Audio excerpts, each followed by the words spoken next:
নমস্কার। ওয়েস্ট বেঙ্গল পুলিশে আবার একটি নতুন রিক্রুটমেন্ট শুরু হয়েছে, সেটি নিয়েই আজকের ভিডিওতে আলোচনা করব। ওয়েস্ট বেঙ্গল পুলিশের যে অফিসিয়াল ওয়েবসাইট wbpolice.gov.in, এই ওয়েবসাইটে চলে এলে আপনারা যখন রিক্রুটমেন্ট সেকশনে আসবেন, এখানে ফার্স্ট অপশন আছে রিক্রুটমেন্ট, এটির ওপর যখন ক্লিক করবেন একদম দেখুন প্রথমেই একটা কিন্তু নোটিশ শো হচ্ছে, যেটা 8/8/2024 পাবলিশ করা হয়েছে। এখানে ক্লিক টু এর নিচে গেট ডিটেল বলে একটা অপশন আছে, এর নিচে ক্লিক করলে আপনারা এখান থেকে দুটো অপশন পেয়ে যাবেন, অ্যাপ্লাই অনলাইন এবং নোটিশটা। আমরা আগে দেখে নেবো এখানে কোন পোস্টে অ্যাপ্লাই করা হচ্ছে, সেই জন্য গেট ডিটেল অপশনে আমি ক্লিক করছি। এখানে দেখুন বলা হচ্ছে advertisement for engagement of senior software developer and system administrator by West Bengal police directorate, যেখানে 1 বছরের কন্ট্রাকচুয়াল বেসিসে সিনিয়র সফটওয়্যার ডেভেলপার নেওয়া হবে, শুধুমাত্র সফটওয়্যার ডেভেলপার নেওয়া হবে, সিস্টেম অ্যাডমিনিস্ট্রেটর নেওয়া হবে, এবং কোন পদের জন্য কতগুলো সিট আছে, বেতন কত এবং কোয়ালিফিকেশন কি আছে সেটাও দেখে নেব। সিনিয়র সফটওয়্যার ডেভেলপারের জন্য যিনি আবেদন করবেন তাকে অবশ্যই ফার্স্ট ক্লাস MCA থাকতে হবে, অথবা first class MSc in IT অথবা কম্পিউটার সায়েন্স থাকতে হবে। এছাড়া আরও এরকম কোয়ালিফিকেশন আছে, এবং অবশ্যই 5 ইয়ার এক্সপিরিয়েন্স থাকতে হবে সফটওয়্যার ডেভেলপমেন্টে, কোনো গভর্নমেন্ট প্রজেক্টে উনি কাজ করেছেন এরকম সার্টিফিকেট অবশ্যই থাকতে হবে, এবং তার সাথে পাইথন, MongoDB এইসব কাজে তার প্রেফারেন্স থাকতে হবে। এখানে পোস্ট আছে একটা, আপনাকে বেতন দেওয়া হবে 40,000 টাকা প্রতি মাসে। সফটওয়্যার ডেভেলপারের ক্ষেত্রেও এখানে মোটামুটি একই রকমের স্কিল আছে, এখানেও একটা পোস্ট 33,000 টাকা বেতন প্রতি মাসে। কি কি যোগ্যতা থাকলে আপনি অ্যাপ্লাই করতে পারবেন সেটা একবার স্ক্রিনটাকে পজ করে দেখে নিতে পারবেন। মোটামুটি সিনিয়র সফটওয়্যার ডেভেলপার আর সফটওয়্যার ডেভেলপার একই রকম কোয়ালিফিকেশন। আর একটা আছে সিস্টেম অ্যাডমিনিস্ট্রেটর, তার জন্য BE, BTech, MCA, MSc, OEM, L2 certification on system and server Linux or system সার্ভারে উইন্ডোজে জ্ঞান থাকতে হবে। এখানেও একটা পোস্ট 29,000 টাকা বেতন প্রতি মাসে। অ্যাপ্লিকেশন শুরু হয়েছে 8/8/2024 থেকে, এবং এই অ্যাপ্লিকেশন পর্ব চলবে 23/8/2024 পর্যন্ত। অ্যাপ্লিকেশন অবশ্যই অনলাইনে হবে, কোনো রকম হার্ড কপি এখানে জমা দেওয়ার দরকার নেই। এই পিডিএফটির একটু নিচের দিকে 8 নম্বর আর 9 নম্বর পয়েন্টটা আমি একটুখানি আলোচনা করে দিচ্ছি। এখানে যে অ্যাপ্লিকেশন আপনারা করবেন কোনো রকম ফি কিন্তু পেমেন্ট করতে হবে না। আর এই টোটাল পিডিএফটায় কি করে ফর্ম ফিল আপ করতে হবে সেটা লেখা আছে, যেটা আমি দেখিয়ে দেবো এক্ষুনি। আর এখানে বলে দেওয়া আছে দেখুন, প্রত্যেক ক্যান্ডিডেটকে written test, online test, physical test, practical test সবইতেই কিন্তু সেপারেটলি পাস করতে হবে, তবেই কিন্তু সেই ক্যান্ডিডেট চান্স পাবে। অনলাইনে অ্যাপ্লাই করার জন্য আমি অনলাইন যে মেন ফর্মটা আছে সেটায় চলে এসেছি। এই ফর্মের লিঙ্ক আপনারা এই লিঙ্কটায় ক্লিক করেও পেয়ে যাবেন, অথবা আপনারা এখান থেকে এই অ্যাপ্লাই অনলাইন বলে যে সেকশনটি আছে ওখান থেকেও পেয়ে যাবেন। এখানে অ্যাপ্লাই অনলাইন বলে একটা অপশন আছে, আমি এখানে ক্লিক করছি।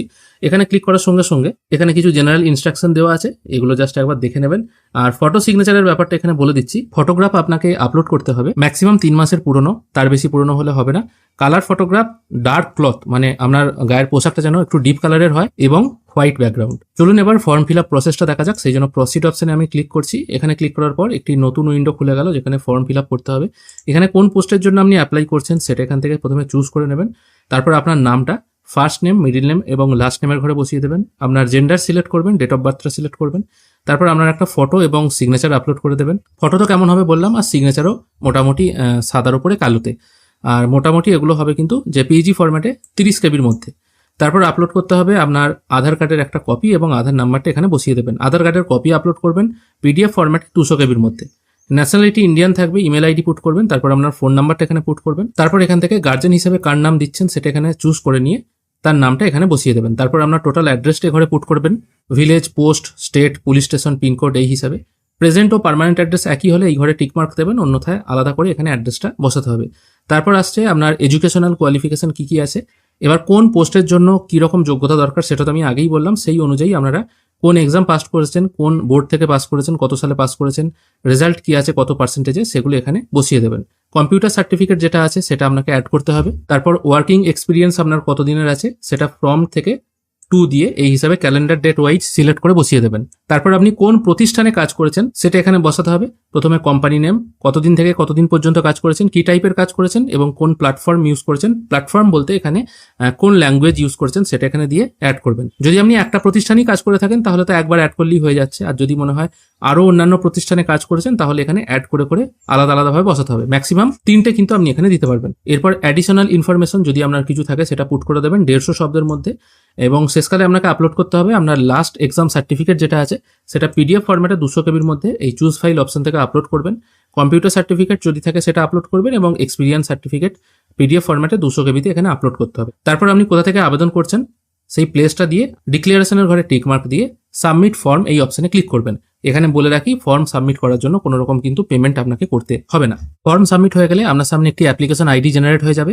ঠিক তার নিচে ভিউ অ্যাপ্লিকেশন বলে একটি অপশন আছে, এটির উপর যখনই আপনি ক্লিক করবেন যে ফর্মটি আপনি ফিল করলেন সেটা আপনার সামনে শো হবে, এই ফর্মের নিচের দিকে প্রিন্ট অ্যাপ্লিকেশন বলে একটি অপশন পাবেন। এখান থেকে আপনাকে অ্যাপ্লিকেশনটি প্রিন্ট আউট করে রাখতে হবে। আশা করি আজকের এই ভিডিওর মাধ্যমে আপনাদেরকে আমি বোঝাতে পারলাম কি করে আপনারা ওয়েস্ট বেঙ্গল পুলিশে সফটওয়্যার ডেভেলপার এবং সিস্টেম অ্যাডমিনিস্ট্রেটর পদে অ্যাপ্লাই করবেন অনলাইনের মাধ্যমে এবং তার কি কি কোয়ালিফিকেশন লাগবে।